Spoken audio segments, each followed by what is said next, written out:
اگرچہ اب مسجد نماز کے لیے استعمال میں نہیں، لیکن پھر بھی اس کی خوبصورتی اور منفرد حیثیت کی وجہ سے خیوہ آنے والے سیاح اسے دیکھنے بھی ضرور آتے ہیں۔ مسجد اب بھی قائم ہے، منبر اور محراب بھی اپنی جگہ موجود ہیں، لیکن پھر بھی مسجد کے در و دیوار اس سنہری دور کو یاد کرتے ہیں جب خیوہ کی فضائیں یہاں سے دی جانے والی اذانوں سے گونجتی اور اس کی زمین سجدوں سے آباد رہتی تھی۔ خیوہ ایک دلچسپ شہر ہے اور یہاں جا بجا اسلامی سنہری دور کی تاریخ بکھری پڑی ہے، وہ دور جب مسلمان پوری دنیا میں اپنی علم دوستی کی وجہ سے مشہور تھے اور صرف اپنے ہی نہیں بلکہ بیگانے بھی ان سے علم کے حصول میں فخر محسوس کیا کرتے تھے۔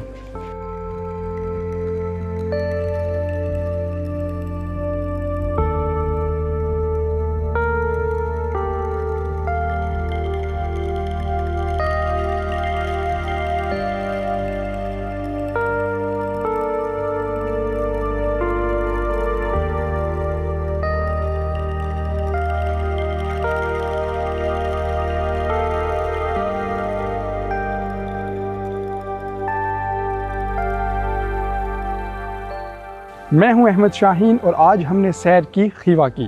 امید ہے پسند آئی ہوگی۔